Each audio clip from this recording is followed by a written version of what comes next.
Good day, here we go. This is a new art lesson. Hello, Andrew. Hello, Natalie. Hello, Nathan. This picture that we're looking at right here was made by Paul Klee. He was from Switzerland, that's why it says Swiss, and he lived quite a long time ago, and it's called Seneca. And if you would go to the videos, I have a video about his history a little bit and how he painted and what he did. We're looking at this one because of a lot of neat things that are in this picture, but let's remember some of the things we have learned, and then we will look at that picture to see once if it's there. Remember, we started out by learning the primary colors. Here we have red, yellow, and blue. 3 primary colors, 3. Then we have the secondary colors, orange, green, and violet. 3. That's a total of 6 colors. That's the basics of our color wheel, the basics of the colors that we will be learning. What's interesting is there are 2 different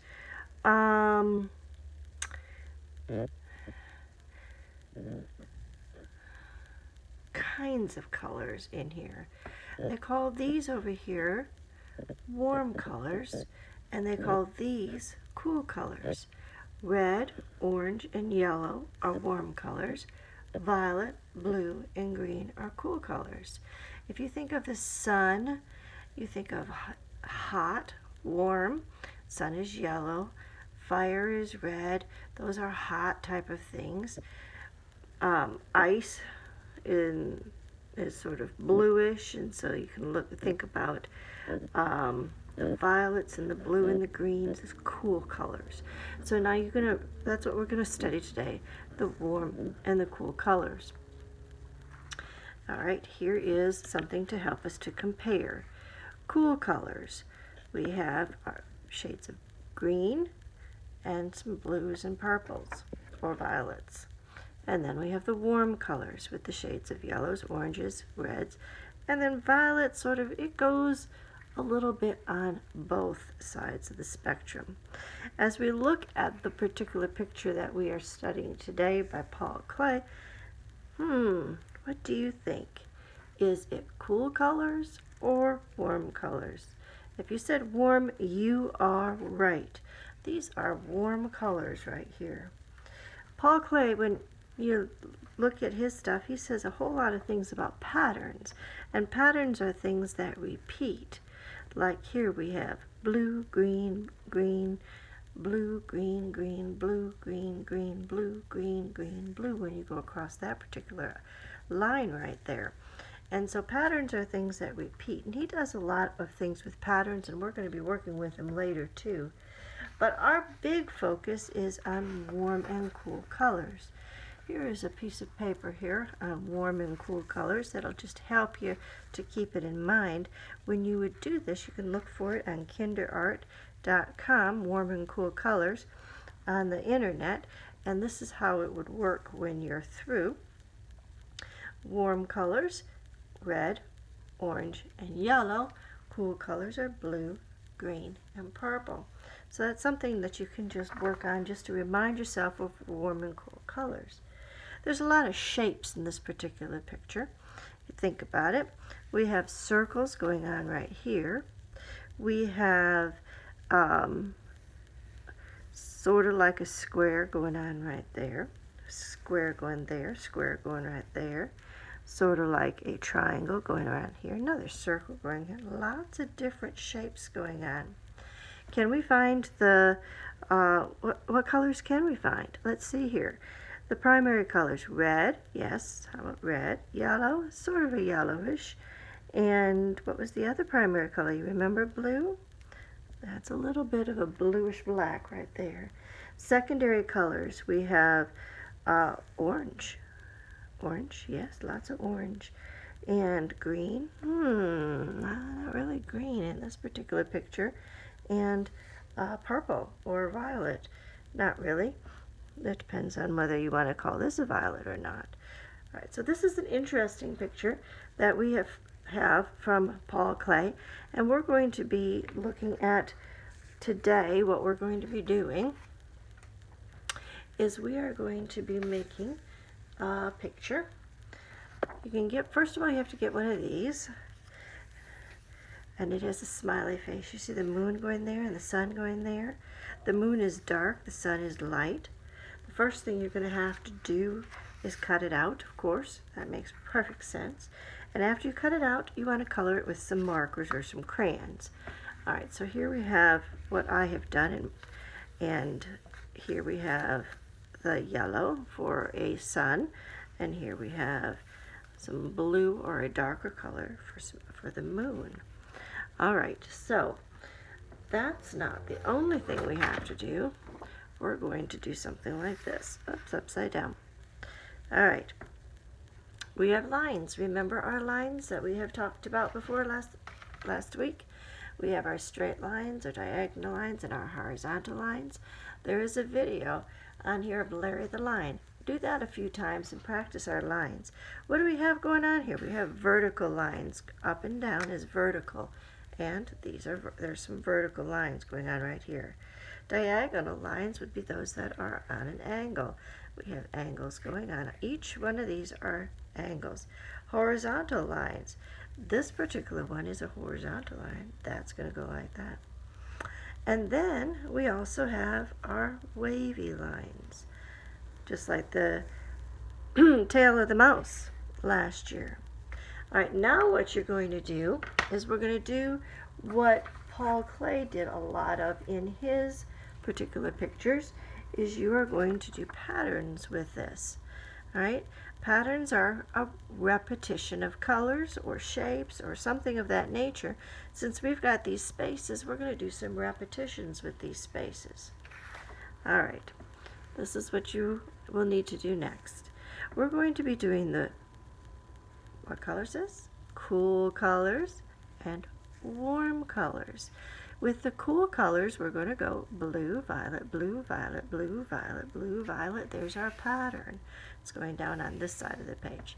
On this side of the page, we're going to do our warm colors. Red, orange, yellow, red, orange, yellow, red, orange. And that's our pattern on this side of the page. And then when we're done with that, we're going to take our sun, moon, and we're going to put it right in the middle, just like that. And won't that be a cool thing? It's going to curl up a little bit right here. Well, I'm going to give you the rest of my instructions. The first thing I want to help you to see is what this is. This is one of the things you're going to use because I want you to do watercolor painting on the background of your project. All of this, if you would do watercolor, that would be awesome. And if you do, you're going to need to use a brush. This brush has three parts. The bristles, this part which is called the ferrule, and this part which is called the handle. For the handle, you put your hand on it. That's what the handle is for. This ferrule, we're going to also call it the danger zone. When you're holding on to your paintbrush, you never put your fingers on the danger zone. That is not a good spot to put it. Nope, nope, nope. Keep it up here on the handle. It'll help you to be able to brush easier. So brushes come in different kinds and sizes and shapes. You have big bristles and smaller bristles and pointed bristles. And so this is a one that has a silver ferrule. Don't touch, don't touch, don't touch. Now I'm going to show you this one here. Comes in a paint set that most people will use or see at the store. It has the bristles right here, and it has the handle here, and I'm holding on to the danger zone, but you can't really tell it as well because it's not a different color. So, but still from that bump there to here, it is the danger zone. Don't touch the danger zone. No, no, no, no. Keep your hand back here when you're painting. All right, we're going to put that over here, move our brush over there, move our brush over here, bring this paper back that I've already finished, because I'm going to just show you how you're going to want to paint with watercolors. Okay, you have your picture, you have your paints, and you have water. First, you have to wake up your paints. So you dip it in there just a little bit, go wakey, wakey, wakey, and you go on there and you make it all wet. But notice I only put a little bit of water in there. After it's in there just a little bit, then you're going to come here and you're going to go like so until it's not doing anything. Go back here and do it some more. And you go back again and do it a little more. Not much. It's not giving me any color. If it's not getting you any color, you need a little bit more water. But we're not making this water thing flood. No, we're just doing a little bit at a time. And we're going to go back to the paint before we go back to the color. All right, so now we've got that red, but we want to go to blue. How are we going to change over to blue? We need to put our paintbrush in the water. See how I am going around? I am not squishing it down. Boom, boom, boom, boom on the bottom. We don't never do this, where it squishes and I can't even do it, and all of the bristles go in a different direction. We don't want to do that. We want to keep it looking just like that. Straight and clean. And if we want to change colors, we're going to put water on it just a little bit, round and round and round and round on the bottom, always keeping them nice and clean there and straight. And then we're going to wipe it off on a towel, on a sponge, on something. And then we're going to dip in again and go to another color. Let's do yellow. Wakey, wakey, wakey, wakey, wakey. We're going to pretend that the paintbrush is like a ballerina. Always we want to paint with our ballerina on its toes. It's got a little bit of problem here. I can't see it. Part of the problem, excuse me, is that it's not the best of paints, and part of the problem is I've already done it once. So you can't really tell that I've gone and painted on the yellow already, but maybe you can tell a little bit. But notice I'm not going boom, because you don't want the ballerina, your paintbrush ballerina, to go on its bottom. You want to stick it on its toes. Always paint with its toes. Okay? All right. That is how you paint with a paintbrush. And then remember, wash it off. There you go. Put your paintbrush and everything away properly. When you're all through, you're going to take this particular thing and glue it right in the middle. I didn't bring my glue stick with me over here, so we're going to have to imagine, and that's going to be your finished project. All right. I hope you have a good day.